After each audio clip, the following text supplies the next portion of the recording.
আমার বাবা রাকেশ দাস কি হয় রাকেশ দাস আমার কি হয় রাকেশ দাস আমাদের ব্রাঞ্চে আয়া যখন করতে হবে আমার কোনো কথা নাই ব্রাঞ্চে যদি আইতে হবে আমার কোনো কথা নাই আমরা বাড়িতে গিয়ে নিয়ে আসি এখনো আমার এমপ্লয়ি কাছে ফর্ম ফিল আপ করতে কারেন্ট অ্যাকাউন্টের ফর্ম আনতে আমার অ্যাকাউন্ট আমার এমপ্লয়ি যাইবো আমরা বাড়িতে গিয়ে সার্ভিস দেই আপনি কাইন্ডলি শুনেন আপনার কথাগুলো ঠিক না আপনার কথাগুলো ভুল না আপনার কথাগুলো আপনি উল্টাপাল্টা কথা কইেন না আপনি প্রমাণ করেন আপনি উল্টাপাল্টা কথা বলবেন না উনার যাতে অসুবিধা না হয় এই জন্য উনার ফর্মটা খোলা হয়েছে উনার কি উনার যে রাকেশ আমার কথা শুনেন আগে উনার সাথে এগ্রিমেন্ট হয়েছে এটাকে আপনি ডিনাই করেন উনার সাথে জায়গা বিক্রি করে রাকেশ দাস থাকে উনি যে রাকেশ দাস হইছে রাকেশ দাস হইছে যে জায়গাটা উনার জায়গাটা যে কিনবো ওরা আসবে উনি আইছে উনার সাথে উনার এগ্রিমেন্ট যে জায়গা বিক্রি করতে আপনি জানেন জায়গা আপনি ডকুমেন্টটা ভেরিফাইড নি এটা আমি স্পটে গেছি আমরা স্পটে গিয়ে ভেরিফাই করে এসেছি যার জায়গা বিক্রি তো হয় নাই যে টাকাটা বিক্রি করব এর কাছে গেছেন যার জায়গা উনার সাথে কনফার্ম করতেছেন তখন জায়গা তার মানে আমার ভেরিফিকেশন কার কাছে জায়গা বিক্রি করা তো আমরা কি করে নিব আমরা ওখানে একটা কাগজ আমরা ভেরিফাই করি জিনিসটা আমরা সবকিছু ভেরিফাই করছি কিভাবে ভেরিফাই করে আরে কিভাবে ভেরিফাই করে এটা ভেরিফিকেশন হয়ই না রাকেশ দাস এটা রাকেশ দাসের টাকা ফোন করছে না এরকম ভাবে ভেরিফাই আপনারা ভেরিফাই করেন যার নামে অ্যাকাউন্ট না আমরা ভেরিফাই করি আমি নিজে একজন মেন্টর স্টাফ আপনারা ভেরিফাই করি স্যার আমরা ভেরিফাই করি কিন্তু আপনার মতো ফ্রড আপনারা ভেরিফিকেশনের প্রসেস ঠিক কিনা এটা আপনারা দেখেন যার নামে অ্যাকাউন্ট হয়েছে উনি ফিজিক্যালি এসে বা ওনার কাছে যার ফিজিক্যালি নামে অ্যাকাউন্ট হবে ওনার কি ফিজিক্যালি যে আসতে হবে আচ্ছা আপনার আনেন গেছে আমরা নিয়ে আসি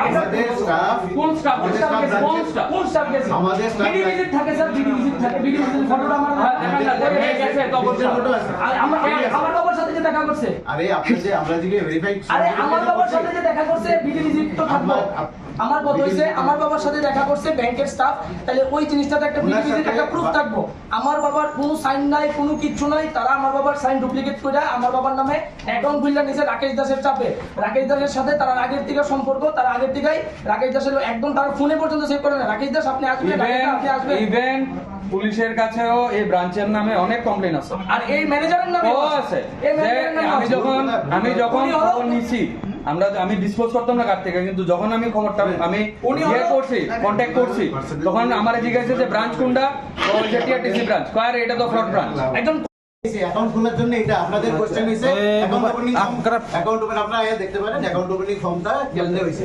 এটা হইছে ওনার অ্যাকাউন্ট আপনি অ্যাকাউন্ট ওপেনিং ডিটেইলস সবকিছু করতে এই ওনার এটা আমার বাবার সাইনই না এটা এই জায়গাতে আপনি ডিসপিউট করতেছেন তো এটা ওনার সেটা তো প্রমাণ প্রমাণ বাকি ডকুমেন্ট ঠিক আস্তে এই ফর্মের মধ্যে মাল্টিপল জায়গাতে ওনার সিগনেচার আছে আচ্ছা আচ্ছা ঠিক আছে বাকি ডকুমেন্ট ঠিক আছে তখন আপনাদের কথাতে এটা ওনার সই ঠিক আছে আচ্ছা দেখি তারপর আমরা বলতে এই যে মাল্টিপল জায়গাতে ওনার সিগনেচার আছে একটা সিগনেচারের কোনো ঠিক নেই মানে একটা এই যে কাগজগুলা এই আমার সিগনেচার না এই যে আমার নাম না দাঁড়াও না মামা দাঁড়াও না কথাটা কইতো তো না জানেন এটা পয়সা লোক এবারে আমরা কথাটা বলি তো ওপেনিং কেমনে করা হয় এই যে কেওয়াইসি কাগজ আছে কেওয়াইসি কাগজ সাইনটা কিভাবে কেওয়াইসি কাগজ ওনার অ্যাকাউন্ট ওপেনিং ফর্মে অল এবং সিগনেচার কার্ডে ওনার সিগনেচার আছে দেখলে কেমনে ভেরিফাই করব এটা তো পরে আইছে আগে যে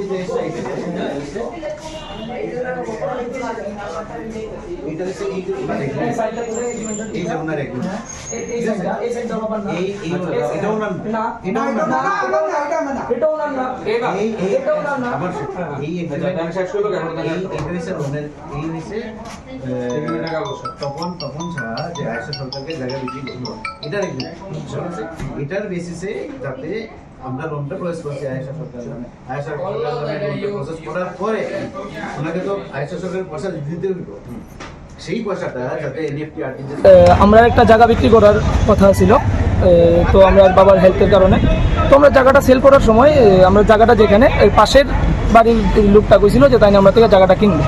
আর ওই লোকটা হয়েছে যুব কংগ্রেসের নেতা রাকেশ দাস। তো উনি কি করছে, উনি যে ফ্রড এটা আমরা জানতাম না, উনি কি করছে, উনি জায়গাটা নাকি ওনার ওয়াইফের নামে কিনবো। তো এই কয়া 22শে জুন 2026 আমার সাথে একটা এগ্রিমেন্ট হয়েছিল 18 লক্ষ টাকার। তো যে এই জায়গাটা তার 18 লক্ষ টাকার বিনিময়ে তারা আমরা থেকে কিনবো, ক্যাশ বা চেকে 18 লক্ষ টাকার বিনিময়ে তারা আমাদের কিনবো জায়গাটা। এরপরে কি করছে, বাইনা দিছে 50,000 টাকা, এটার মধ্যে ক্যাশ টাকা 50,000 আমরা দিয়ে দিছি। এরপরে কি হয়েছে, এই 24 তারিখ তারা আবার আমরা কেউর উপস্থিতি ছাড়া আমার বাবার সই ডুপ্লিকেট কইরা নকল কইরা তারা কি করছে, তারা আমার আরেকটা এগ্রিমেন্ট কইরা লাগছে, এটার মধ্যে লেখা জায়গার ভ্যালু তারা আমরা 46 লক্ষ টাকার বিনিময়ে তারা আমাদের জায়গাটা কিনতেছে, আর 18 লক্ষ টাকা 50,000 টাকা তারা আমরা বাইনা দিয়ে দিছে। অ্যাকচুয়ালি এটা আমরা ধরা ছোঁয়ার বাইরে, আমরা ধারণারও বাইরে আছে। ফার্দার আমার বাবার কাছে একটা মেসেজ চাইতেছে ফোনে যে আমার বাবার নামে ইউকো ব্যাংকে একটা অ্যাকাউন্ট খুলেছে। আমার বাবা এতটা মানে মেসেজ টেসেজ পড়তে পারে না বা জানে না, ইংলিশ এতটা বুঝতে পারে না। তো বাই ডিফল্ট বাবা কয়েকদিন আগে জিনিসটা আমারও দেখাইছে যে এই তাই বাবার নামে ইউকো ব্যাংকের অ্যাকাউন্ট। তখন আমি বাবারে কইলাম যে বাবা তুমি একটা কাজ করো, ইউকো ব্যাংকের কামানচমনি ব্রাঞ্চে যাও, কারণ বাবা মার আগে ইউকো ব্যাংকের কামানচমনি ব্যাংকে এই অ্যাকাউন্টটা ছিল ব্রাঞ্চে, এটা এখন ডরমেন্ট সিচুয়েশনে আছে। তার বিনিময়ে তারা কি করছে, রাকেশ দাস কি করছে, এখানের ম্যানেজারের সহায়তায় আমার বাবার সই ছাড়া, আমার বাবার ফিজিক্যালি ব্রাঞ্চে উপস্থিতি ছাড়া তারা আমার বাবার নামে একটা সেভিংস অ্যাকাউন্ট খুলছে। তারা ডুপ্লিকেট যত কপি আছে সব ব্যাংকের ম্যানেজারের কাছে জমা দিয়ে রাখছে, যে তারা ওই টাকাটা আমার বাবার নামে যে ফেক অ্যাকাউন্টটা খুলেছে ইটার থ্রুতে তারা ডিসবার্স করে টাকা আমার বাবারে দিব। কিন্তু এটা রাকেশ দাস করছে ম্যানেজারের সহায়তায়, ম্যানেজার আর ব্রাঞ্চের তারা সহায়তায়, কারণ তার কাছে রাকেশ দাসের নাম্বার সেভ করার না। কারণ আগেও এই খবরটাও আমরা পাইছি যে ইউকো ব্যাংকের টিআরটিসি ব্রাঞ্চ নাকি ফ্রডুলেন্ট অ্যাক্টিভিটিতে আগের থেকেও জড়িত আছে, অনেক ফ্রডুলেন্ট অ্যাক্টিভিটিতে জড়িত। আর রাকেশ দাস আমরা সাথে কত হইলে হ্যাঁ একটু ব্ল্যাকমেল করতো, হ্যাঁ এই করে লেবো সেই করে লেবো, কি নাম ব্ল্যাকমেল করতো, নাম করতো যে হের কাছে এই নেতা, যে আমি যখন তাইনারে কইছি তাই আমি ওই দিন পরশুদিন আমরা রেজিস্টারের ডেটা ছিল, পরশুদিন আমরা টাকাই নিছিল কোর্টে, যে আমরা দেখতাম সব কিছু ঠিকঠাক আসেনি। যখন দেখতাম গেছি দেখি এটার মধ্যে 46 লাখ টাকা লেখানো। আমরা কইছি 46 লাখ টাকা তো আমার সাথে কত হয়েছে না, এত টাকা কইছে 18 লক্ষ টাকা তারা আমরা ক্যাশে দিব, তো ফুল ক্যাশে দিব। আমরা কইছি না আমরা ইয়ে করতাম কেন, আমরা এই 2 নম্বরই কাজ করতাম কেন, আমরা জিতে হয়েছে আমরা পুরোটা আমরা চেকে নিবো 18 লক্ষ টাকা 18 লক্ষ টাকা, কিন্তু তোমরা এখানে 46 লাখ টাকা কেমনে লেখছো, এরা চেকে করতে 2.5 লাখ টাকা চেক করবে, 2.5 লাখ টাকা চেক করবো, কিন্তু এই বাকি 17,50,000 টাকা তারা আমরা ক্যাশে দিব। দ্বিতীয় কথা হয়েছে তারা ইয়ে করছে যে টাকা আমরা 46 লাখ টাকা আমরা তারা জিজ্ঞেস 46 লাখ টাকা কি লিগা তারা হয়েছে, আমরা রেজিস্ট্রি পেপার মধ্যে 46 লাখ টাকা লেখানো।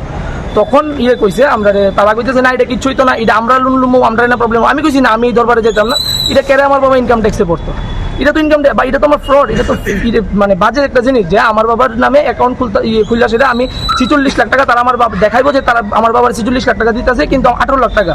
আর 46 লাখ টাকা যদি আমার বাবার দিত আমি ক্যাশেই বা কেড়ে নেবো, 18 লাখ টাকা দিলে আমি ক্যাশে কেড়ে নেবো, আমার এটা ওই ইয়েতে লাগবো, ব্যাংক টু ব্যাংক আমার ট্রান্সফার হইতে লাগবে। তারা কথা হয়েছে না এটা কিছু হইতো না। আমি চাই এটা সুষ্ঠু সমাধান হোক, সুষ্ঠু বিচার হোক, যে এরকম ভাবে কোনো একজন পলিটিক্স মানে যে একটা মানে ও কংগ্রেসের দলের একজন যুব কংগ্রেসের নেতা হিসেবে নিজেকে প্রত্যেকবার পরিচয় দেয়। আর ও আমাকে ওই দিনও বলেছে যে এই সব হচ্ছে পলিটিক্সের উপর, পলিটিক্স ছাড়া কিছু হয় না। কোনো তোমার বাবা যদি কোনোভাবে কোনো ইনকাম ট্যাক্সের ব্যাপারে ফেসে যায় আমাদের পলিটিক্স ওনাকে বাঁচিয়ে নেন। ওই রাকেশ দাস কোর্টে দাঁড়িয়েও বলেছে। এমনকি ওনার ভাই অসীম দাস, উনি একজন অ্যাডভোকেট কোর্টের, উনি একজন রেসপেক্টেড, উনি খুব ভালো মানুষ, উনি ভালো কথা বলেছে, উনি বারবারই বলছে যে এটা ভুল করেছে, এটা আমার ভাই ভুল করেছে। অসীম দাস উনি আমাদের ত্রিপুরা কোর্টের উনি উকালতি করছে এখন এই মুহূর্তে, উনি খুব ভালো লোক, ওনার বিরুদ্ধে আমার কোনো মানে ইয়ে নেই। তোমার অভিযোগটা কার বিরুদ্ধে? অভিযোগটা হচ্ছে রাকেশ দাসের বিরুদ্ধে। আর সম্পূর্ণ মানে একজন ব্যাংকের ম্যানেজার, সিনিয়র ম্যানেজার আর ব্যাংকের এমপ্লয়িরা কিভাবে একজন কাস্টমারের ফিজিক্যালি ব্রাঞ্চে উপস্থিত নেই বা এরকম কোনো ডকুমেন্টসও নেই যে কাস্টমার এই মুহূর্তে হসপিটালাইজড আছে, কাস্টমার অসুস্থ, এরকম কিছুই নেই, তাহলে কি করে তারা ব্যাংকে অ্যাকাউন্ট খুলে নিল? কাস্টমারকে না কি সিকেওয়াইসির নামে কাস্টমারের পাঠিয়েছে, ওটিপি পাঠিয়েছে, এবার কাস্টমার নিজেও বলতে পারে না। এরকমভাবে তো সবাই যদি সবটা বুঝতে পারতো তাহলে ত্রিপুরার মধ্যে ফ্রড হতো না এত পরিমাণ, যেভাবে সাইবার ক্রাইম হচ্ছে, মানুষের অ্যাকাউন্ট থেকে টাকা চলে যাই করছে, এটা তো হতো না। একজন ব্যাংকের ম্যানেজার হয়ে, ব্যাংকের ম্যানেজার যেহেতু কাস্টমারটা ব্যাংকে আসেনি, ফিজিক্যালি আসেনি, তাহলে কি করে তারা অ্যাকাউন্টটা খুললো? এমনকি তারা আমাদেরকে ফর্মটা পর্যন্ত দেখা যায় যে আমাদের অ্যাকাউন্ট ওপেনিং। তুমি আগামী কি করবে? আমার থানার কোনো কেস? আমি তো আজকেই থানার মধ্যে একটা এফআইআর লঞ্চ করবো যে রাকেশ দাস নামে এই লোকটা, এবং ওনার সুষ্ঠু এই বিষয়টা আমি সুষ্ঠু তদন্ত চাই, এবং ম্যানেজারের বিরুদ্ধে সুষ্ঠু তদন্ত চাই। কারণ এটা শুধু আমার সাথে নয়, এই ব্যাপারটা এটা একজন ম্যানেজার যেহেতু আমার মতো একজন মানুষের সাথে করেছে, যে কোনো সময় যে কোনো মানুষের সাথে আরও মানে তারা যারা বুঝে না, কোনো জিনিস বুঝে না, আজকে হয়তো আমি আমার বাবার জিনিসটা একটু বুঝে গেছি, কারণ অল্প একটু পড়াশোনা করেছি, সেজন্য আমি বুঝতে পেরেছি। হয়তো অনেকেই আছে যারা পড়াশোনা কখনোই করেনি, তাদের ক্ষেত্রে একটা বিশাল বড় একটা প্রবলেম সমস্যার সৃষ্টি হতে পারে। মানে কোন রাজনৈতিক দল লইয়া তোমার শোষণ খেপ দিত? উনি আমাকে বলতো যে উনি নাকি জাতীয় কংগ্রেসের যুব কংগ্রেসের নেতা রাকেশ দাস। অ্যাকচুয়ালি ওনাকে জাতীয় কংগ্রেসের বিভিন্ন পেজে দেখা যায়। আমার কোনো রাজনৈতিক দলের সাথে কোনো বিরোধিতা নেই, না আমি কোনো রাজনৈতিক দলের এগেনস্টে কিছু নেই, আমি একজন সাধারণ মানুষ হয়ে আমি এই কথাটা বলছি। ঘটনাটা আমি ওনারা যখন কথা বলতে আসছিল তখন থেকেই আমি ব্যাপারটা ওনাদেরকে এক্সপ্লেন করার চেষ্টা করতে আসছিলাম। এই যে সেভিংস অ্যাকাউন্টটা যেটা নিয়ে তারা ডিসপিউট করতেছে, যে এটা তপন, মানে ওনার নাম হয়েছে তপন সাহা, এই তপন সাহার যে অ্যাকাউন্টটা নিয়ে তারা কইতেছে যে আমরা আসি নাই, আমরা করি নাই, আমরা সই দেই নাই, এটার রিজনটা আইসে কেন? এটা রিজনটা আইসে কারণ আয়েশা সরকার নামে একজন তপন সাহার জায়গা বিক্রি করবো, জায়গা কিনবো, কিনা বাড়ি বানাবো, এই মর্মে আমাদের কাছে লোন নিতে হয়েছে। আমরা এই লোনটা করছি, লোনটা প্রসেস করার সময় আমরা এই লোনটা প্রসেস করছি, আয়েশা সরকারের নামে প্রসেস হয়েছে, আমাদের কাছে এগ্রিমেন্ট জমা দিচ্ছে ওনার তপন সরকারের সাথে, তপন সাহের সাথে আয়েশা সরকারের যে এগ্রিমেন্ট, একটা বায়না তো হইব, একটা তো এগ্রিমেন্ট হইব, একটা লোন করতে গেলে, পারচেস করতে গেলে, সেই এগ্রিমেন্টটা উনি আমাদের কাছে জমা দিচ্ছেন, এতে তপন সাহের সাইন আছে, আয়েশা সরকারের সাইন আছে, এই মর্মে আমরা লোনটা প্রসেস করছি। এখন প্রসেস করার পরে ওনারা তো পয়সাটা দিতে হইব, ওনার ডেটের রেজিস্ট্রেড ডেট আয়া পড়ছে, পয়সাটা কেমনে দেবো? পয়সাটা যদি ওনার অন্য ব্যাংকে অ্যাকাউন্ট হয় তাই আমরা RTGS NEFT করে পাঠাবো, এতে একটা ডিলের গল্প থাকে। প্লাস উনি যদি আমাদের এখানে অ্যাকাউন্ট হোল্ডার হন তাহলে আমরা ডাইরেক্ট ট্রান্সফার করে বলে দিতে পারি যে আপনার এটা সুবিধার্থে করা হয়েছে, এটার মধ্যে কোনো ফ্রড বা দুষ্ট ম্যানিপুলেটর নিয়ে ব্যাপারটা করা হয়নি, যাতে বড়োয়ার এবং যে সেলার দুই পার্টির যাতে সুবিধা, এই জন্যই এটা করা হয়েছে। এখন ওনার অ্যাকাউন্টটা কেমনে খোলা হয়েছে? তখন স্যার ওনার অ্যাকাউন্ট খোলা হয়েছে, ওনার প্যান আছে, ওনার আধার আছে, ওনার সিগনেচার আছে, সব কিছু বলে খোলা হয়েছে। এরপরেও এত যদি ডিসপিউট থাকতো, তপন সাহা ওনার অ্যাকাউন্টে মোবাইল নাম্বার একটা ছিল, সেই মোবাইল নাম্বারটা চেঞ্জ করেছে। সেই মোবাইল নাম্বারটা চেঞ্জ করার সময় কেমন হয়েছে? আমাদের ওটিপি বেসড আধার ভেরিফিকেশন হয়, আমরা এখান থেকে মোবাইল নাম্বার দিতে গেলে ওটিপিতে আধার ওটিপিতে যায়, ওই ওটিপি আইসে, সেটা ওই ওটিপি শেয়ার করলে তবেই এটা ভেরিফাই হয়। তখন গিয়ে ওনার মোবাইল নাম্বার চেঞ্জ হয়েছে, ওনার মোবাইল নাম্বার চেঞ্জেরও অ্যাপ্লিকেশন ছিল। এতদিন পর্যন্ত ওনাদের কোনো ডিসপিউট আসে নাই, সব কিছু ঠিকঠাক চলছিল। এখন কী কারণে তাদের মধ্যে এই ডিসপিউটটা হয়েছে? যেমন যে ক্রেতা যে কিনবো, যার নামে লোনটা হয়েছে, ওরেও আয়েশা সরকার, ওনার নামে বারবার ফোন করতে হচ্ছে, আসেন আপনাদের নামে তো অনেক অ্যালিগেশনস করতেছে, আপনাদের অনেক কিছু ভুলভাল এইসব, ওনারাও আইতেছে না। এবং এই টোটাল ডিসপিউটটার মধ্যে যে জিনিসটা ওনাদের দুইজনের প্রেজেন্স ছাড়া সেটেল করা যাবে না। আমাদের অ্যাঙ্গেলে KYC ভেরিফিকেশন, স্পট ভেরিফিকেশন, ওদের ডিউ ডিলিজেন্স সব কিছু ঠিকঠাক করার পরেই লোনটা স্যাংশন নিয়েছে এবং অ্যাকাউন্টটা খুলে গেছে। তাদের মধ্যে কোনো ইন্টারনাল ডিসপিউটের কারণে এখন এই জায়গাতে জিনিসটা আইছে, এটার আমার কারণ জানা নেই। আমাদের ব্যাংকের তরফে সব কিছু প্রপার ওয়েতে, অনেক অ্যালিগেশন তারা লাগাইছে, অনেক কটু কথাবার্তা কইছে, যেটার অংশীদারি আমাদের কোনোভাবেই হওয়ার। আমরা ব্যাংকের খাতে যেমন রক্ষণে আমাদের একজন অফিসার গেছে, তো তাদের একটা কথা হয়েছে যে কাস্টমার আইসেনি ব্রাঞ্চে আইসেনি, কাস্টমার যে আইসিবি ব্রাঞ্চে আমরা ডোর স্টেপ ব্যাংকিং আমরা বাড়িতে গিয়ে নিয়ে আসি। আজকে ওই দিন গেছে গিয়া যে কাস্টমারে আইসেনে আমার কাছে সার্ভিস দিতে হবে। আজকে এখন আমি আমার সিনিয়র ম্যানেজারে পাঠাইছি আশ্রমের 12টা অ্যাকাউন্ট, বাচ্চাদের অ্যাকাউন্ট খোলার জন্য, তো তারা আমি পাঠাইছি। তাদের তো এখানে আসতে হবে এমন কিছু নাই, তারা অ্যাকাউন্ট ওপেনিং ফর্ম সইটাই করে দিচ্ছে, আমরা এটা ভেরিফাই করে নিয়ে আসবো।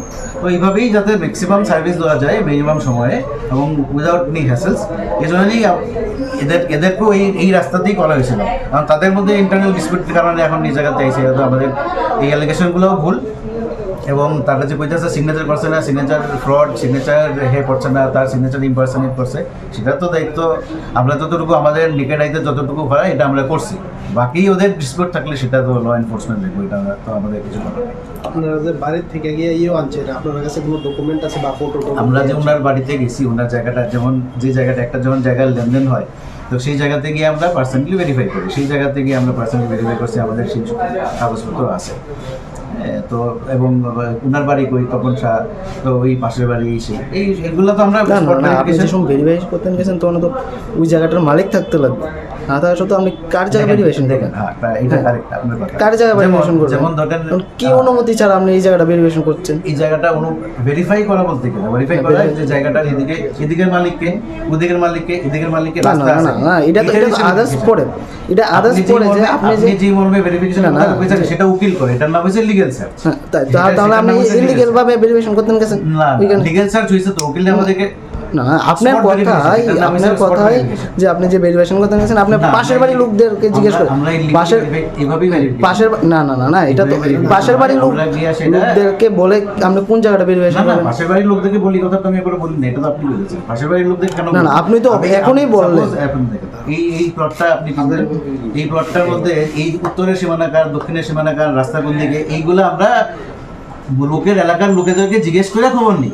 এটা হচ্ছে ভেরিফিকেশন, জায়গাটা সত্যি সত্যি অমুকের কিনা এবং ওনার উত্তরে কি আছে দক্ষিণে কি আছে রাস্তা আছে কিনা এগুলো আমরা এলাকার র্যান্ডম লোকরা আচ্ছা দাদা ওইটা চিনেননি ওই জায়গাটা এরকম এরকম অমুকের নেই এইভাবে ভেরিফাই ওই ভেরিফিকেশনের কথা কওয়া হয়েছে। এইসব ভেরিফিকেশনের মধ্যে আমাদের কোনো অ্যাডভান্স কিছু ঠিক আসে আছে ওইটা স্যার আপনি যে কইলেন যে গ্রাহকরা ব্রাঞ্চে সেটা তারা আইবো। আপনারা আমরা যে- ব্রাঞ্চে যাই, লোকের বাড়িতে আপনারা যে যাই। লোক যায় হুম। আপনারা কি কোনো ফটো বা এভিডেন্স আছে আমরা আপনার কাছে? যেখানেই যাই যেখানেই ইন্সপেকশনে যাই ভেরিফিকেশনে যাই আমরা তো ছবি তুলে জিওট্যাগ ছবি ওই তুলি। বাড়ির মালিকের সাথে ছবি আছে তো ওই বাড়ির যে জায়গাটা মানে যেমন আমি কইলাম যখন বাড়িটার যে বিক্রি হবে এমন ধরনের শর্ত আজকে পর্যন্ত আসেনি যে পুরোটাই মানে বিক্রেতাই ফ্রড বা ক্রেতাই ফ্রড এদের মধ্যে কোনো না, না, agreement লোনের জন্য লোনের যে আপনি ক্ষেত্রে তো- বাড়িতে গেছেন বাড়িতে গেছি আমরা ওইটার ফটো বা যে ফটো যে বাড়ির মালিক যে জায়গাটা ইয়েস ওনার সাথে আমাদের ছবি টবি আছে এগুলো আমরা ভেরিফাই করে আনছি। আমাদের তরফে ডিউ ডিলিজেন্সের কোনো ইয়ে নাই, মানে ডিউ ডিলিজেন্সের কোনো খামতি নাই বা কোনো লেক্সিট নাই। হ্যাঁ, ওনাদের আরেকটা অভিযোগ যে সই নাকি সেটা আপনারা দেখছেন, ঠিক আছে? একজন লোক যদি তখন শাহ ওনার নাম, তবে এগ্রিমেন্টের মধ্যে যে সইটা করছে লোন এগ্রিমেন্ট মানে বাড়ি বিক্রির এগ্রিমেন্টের মধ্যে যে সইটা করছে এটা তারা কইতেছে তাদের সাথে নাকি 22 তারিখে আর একটা এগ্রিমেন্ট করে রাখছে। তো সেটা আমি কি করে জানি? তার জায়গা কিনা বেচার ক্ষেত্রে আমার কাছে এগ্রিমেন্ট আছে 24 তারিখে, যেটার মধ্যে দুজনের সই ছিল, বিক্রেতার কেওয়াইসি আমি রাখছি, ক্রেতার কেওয়াইসি রাখছি। এটাই তো আমার জন্য ডিউ ডিলিজেন্স, এতটুকুই আমার জন্য ডিউ ডিলিজেন্স। এরপরে কাগজপত্র সই ঠিক আছে কিনা ঠিক নাই কিনা সেটা উকিল ভেরিফাই করে। উকিল ভেরিফিকেশনে ওইটা ঠিকঠাক আইছে যে জায়গার ডাইমেনশন প্রপার, জায়গার সীমানা প্রপার, জায়গার মালিকানা প্রপার, সত্য এবং মালিকানা দুটোটা ঠিক আছে। উকিল ভেরিফিকেশন হয়েছে, আমরা ফিজিক্যালি ভেরিফাই করছি, ভ্যালুয়েশন হয়েছে, সব প্রসেস মেনলি এরপরে লোনটা হয়েছে। এরপরে ওনার আরেকটা বলছিলেন যে ওনার কেন অ্যাকাউন্টটা খুলেছে, তাতে ওনার কাছে অটোমেটিক আরামসে পয়সাটা যায় গিয়ে উনি রেজিস্ট্রেড দিন ধার্য হয়ে গেছে, তাড়াতাড়ি হয়ে যেতেছে। আমরা লোনটা করে ডিসবার্স করলে পরে নিফটি আরটিজিএস করে বা ডিমান্ড ড্রাফট করে যদি দিই, নিয়ম হচ্ছে ডিমান্ড ড্রাফট করে দেওয়া। ডিমান্ড ড্রাফট করে যদি দিই তাহলে এটা ভাঙাইতে সময় বিক্রেতারও একটা ইয়ে থাকে যে ডিমান্ড ড্রাফটটা ভাঙবনি, চেকটা বাউন্স হয়নি, এই সেই একটা ডিসপিউটের জায়গা থাকে। সেই কারণে আমাদের ব্রাঞ্চে অ্যাকাউন্ট খুললা যাতে ওনাকে সঙ্গে সঙ্গে দেখায় যে আপনার অ্যাকাউন্টে পয়সা গেছে, আপনি রেজিস্ট্রি করতে পারেন। এই সুবিধার্থে ক্রেতা বিক্রেতা দুজন যাতে আরামসে লোনের প্রসেসটা পারচেজ প্রসেসটা করতে পারে, এই জন্যে আমাদের এই উদ্যোগ ছিল।